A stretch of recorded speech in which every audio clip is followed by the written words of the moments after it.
Renungan Pagi bersama Allah di waktu fajar oleh Ellen G. White, 1 Maret 2022. Mari kita berdoa. Bapa kami yang di sorga, Allah pencipta langit dan bumi, laut dan segala isinya, Allah yang maha besar, maha kuasa, sumber segalanya, yang kami sembah selalu melalui anak-Mu yang tunggal, Yesus Kristus.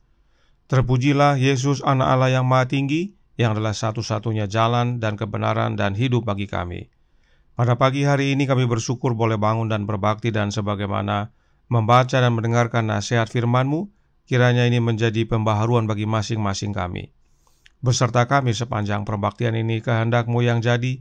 Ampun kami akan dosa dan salah, karena kami berdoa hanya dalam nama anak Allah yang tunggal, Yesus Kristus, yang adalah Tuhan dan Juru Selamat kami. Amin. Renungan hari ini akan dibacakan oleh Saudara Abraham Andiarto. Kepada Saudara Abraham, kami persilahkan. Selamat pagi. Renungan pagi kita tanggal 1 Maret 2022. Berjudul, Keselamatan dari Allah telah terbit. Ayat inti di dalam Yesaya pasal 51 ayat 5. Dalam sekejap mata, keselamatan yang daripadaku akan dekat. Kelepasan yang kuberikan akan tiba, dan dengan tangan kekuasaanku, aku akan memerintah bangsa-bangsa. Kepadakulah pulau-pulau menanti-nanti, perbuatan tanganku mereka harapkan. Saya melihat keindahan surga. Saya mendengar para malaikat menyanyikan lagu-lagu mereka yang riang, memuji, menghormati, dan memuliakan Yesus. Saya kemudian dapat menyadari sesuatu tentang kasih yang luar biasa dari Putra Allah. Dia meninggalkan semua kemuliaan, semua kehormatan yang Dia miliki di surga, dan menaruh minat akan keselamatan kita, sehingga Dia dengan sabar dan lembut menanggung setiap penghinaan dan ejekan yang dapat ditimpakan manusia ke atasnya. Dia direntangkan di salib Kalvari dan menderita kematian yang paling menyakitkan untuk menyelamatkan kita dari kematian, agar kita dapat dibasuh di dalam darahnya dan dibangkitkan untuk hidup bersamanya di rumah yang Ia sediakan bagi kita, untuk menikmati terang dan kemuliaan surga, untuk mendengar para malaikat bernyanyi dan ikut bernyanyi bersama mereka. Saya melihat bahwa semua surga tertarik pada keselamatan kita. Dan apakah kita akan acuh tak acuh? Haruskah kita ceroboh seolah-olah itu masalah kecil? Apakah kita diselamatkan atau terhilang? Haruskah kita meremehkan pengorbanan yang telah dibuat untuk kita? Beberapa telah melakukan ini. Mereka telah meremehkan dengan menawarkan belas kasihan. Dan murka Allah ada pada mereka. Roh Allah tidak akan selamanya berduka. Itu akan pergi jika berduka lebih lama lagi. Setelah semua yang dapat Allah perbuat telah dilakukan untuk menyelamatkan manusia, jika mereka menunjukkan dengan hidup mereka bahwa mereka meremehkan rahmat yang ditawarkan Yesus, kematian akan menjadi bagian mereka, dan itu akan dibeli dengan mahal. Dikutip dari Testimonies jilid 1 halaman 123-124. Demikian renungan pagi kita. Tuhan Yesus memberkati. Terima kasih atas penata layanan Saudara Abraham. Tuhan Yesus memberkati. Selamat pagi saudaraku dalam Tuhan. Ayat inti renungan hari ini terdapat dalam Yesaya 51 ayat 5, dan mari kita lihat perbandingannya dengan terjemahan Alkitab berikut ini. Yesaya 51 ayat 5 berkata, "Dalam sekejap mata, keselamatan yang daripadaku akan dekat. Kelepasan yang kuberikan akan tiba, dan dengan tangan kekuasaanku, aku akan memerintah bangsa-bangsa. Kepadakulah pulau-pulau menanti-nanti, perbuatan tanganku mereka harapkan." Dalam Alkitab terjemahan baru disebutkan, dalam sekejap mata keselamatan yang daripadaku akan dekat.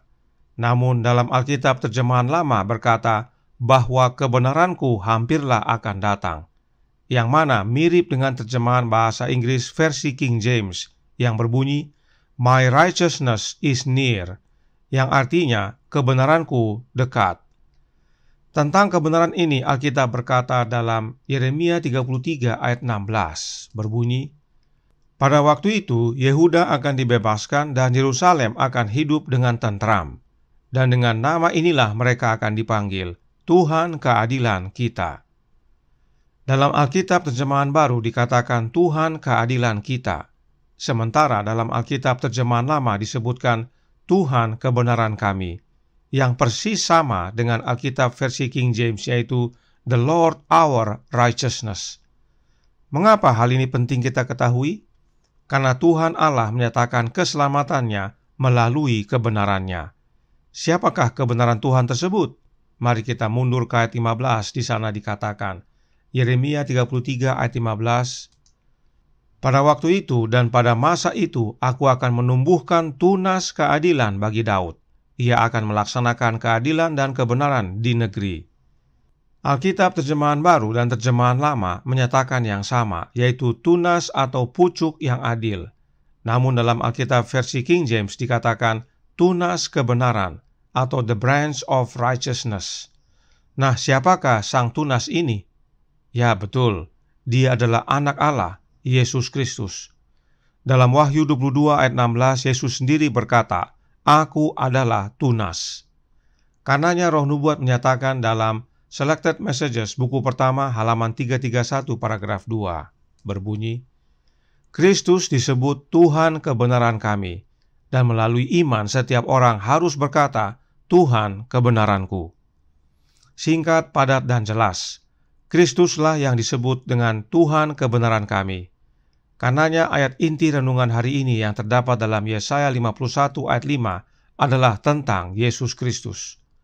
Yesuslah kebenaran yang hampir datang, sebagaimana Yesaya 51 ayat 5 nyatakan. Sebab memang Yesaya 51 tersebut adalah nubuatan tentang Yesus Kristus. Namun kita sudah tahu bahwa nubuatan tersebut sudah digenapi. Yesus telah datang dan telah menyatakan keselamatan bagi umat-umatnya. Itu sebabnya renungan hari ini berjudul Keselamatan dari Allah telah terbit. Keselamatan itu sudah terbit. Itu sebabnya renungan hari ini menyatakan dalam Bersama Allah di Waktu Fajar, halaman 77, paragraf 1, Saya melihat keindahan sorga. Saya mendengar para malaikat menyanyikan lagu-lagu mereka yang riang, memuji, menghormati, dan memuliakan Yesus. Malaikat memuji, menghormati, dan memuliakan Yesus karena memang Yesus yang adalah kebenaran kita telah terbit. Keselamatan telah dinyatakan. Kristus direntangkan di salib dan menderita kematian yang paling menyakitkan untuk menyelamatkan kita dari kematian, agar kita dapat dibasuh di dalam darahnya dan dibangkitkan untuk hidup bersamanya di rumah yang Ia sediakan bagi kita untuk menikmati terang dan kemuliaan sorga. Karenanya Roh Nubuat bertanya, apakah kita akan acuh tak acuh tentang keselamatan ini? Apakah kita anggap ini hal sesuatu yang sepele? Adakah kita meremehkan pengorbanan yang Kristus telah buat?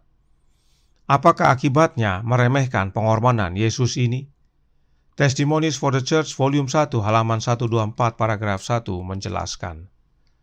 Itu akan menjadi kematian yang mengerikan, karena mereka harus merasakan penderitaan yang Kristus rasakan di kayu salib untuk membelikan bagi mereka penebusan yang telah mereka tolak.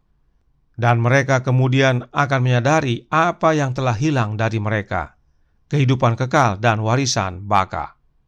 Pengorbanan besar yang telah dilakukan untuk menyelamatkan jiwa-jiwa menunjukkan kepada kita nilai mereka. Begitu jiwa yang berharga itu hilang selamanya. Inilah akibatnya dari meremehkan pengorbanan yang Yesus buat bagi kita. Dan tidak hanya ini, dalam pasal yang sama Roh Nubuat menjelaskan, Testimonies for the Church, volume 1, halaman 124, paragraf 2. Saya telah melihat seorang malaikat berdiri dengan timbangan di tangannya, menimbang pikiran dan minat umat Allah, terutama kaum muda.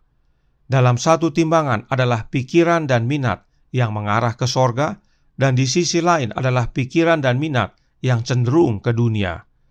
Dan dalam timbangan yang mengarah ke dunia ini, dilemparkan semua bacaan buku cerita, pemikiran tentang pakaian dan pertunjukan, kesombongan, kebanggaan, dan lain-lain.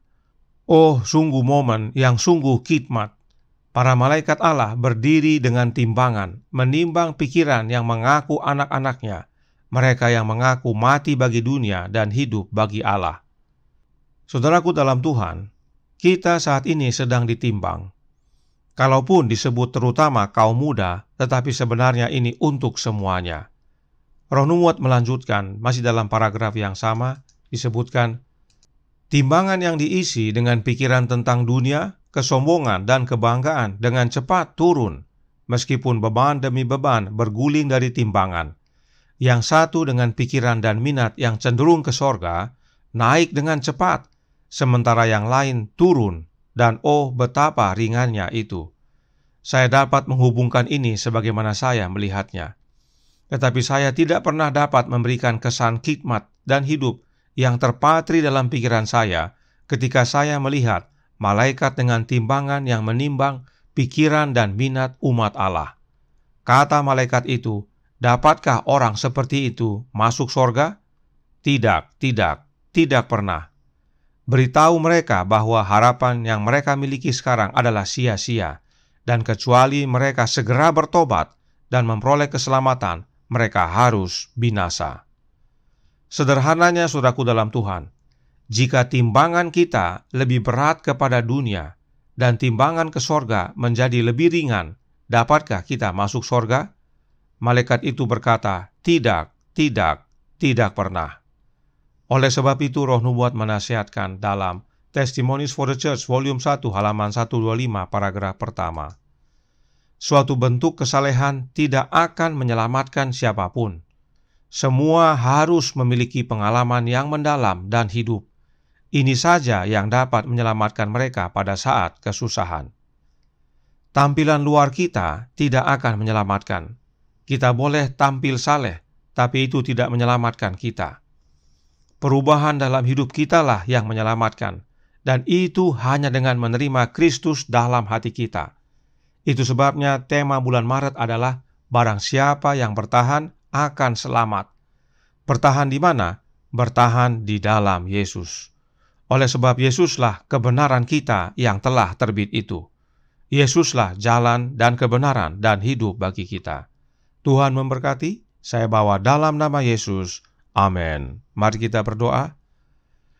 Bapa kami yang di sorga, Allah pencipta langit dan bumi, laut dan segala isinya, Allah yang maha besar, maha kuasa, sumber segalanya, yang kami sembah selalu melalui anak-Mu yang tunggal, Yesus Kristus. Terima kasih atas nasihat yang begitu baik bagi kami, bahwa kami saat ini sedang ditimbang. Adakah kami berat kepada dunia atau kepada sorga? Dan bila mana kami berat kepada dunia, maka kami tidak akan selamat. Kami harus berat kepada sorga, dan satu-satunya untuk bertahan dalam berat kepada sorga hanyalah dengan mengalami pengalaman yang mendalam dan hidup, yaitu dalam Yesus Kristus. Sebab Dialah kebenaran kami, dan Dialah keselamatan kami yang telah terbit dari Allah. Karenanya tolong kami ya Bapa, curahkan roh anak-Mu dalam hati ini, tinggallah dalam hidup kami ya Yesus, ubahkan hidup kami. Kehendak-Mu yang jadi, ampun kami akan dosa dan salah, karena kami berdoa hanya dalam nama anak Allah yang tunggal, Yesus Kristus, yang adalah Tuhan dan Juru Selamat kami. Amin.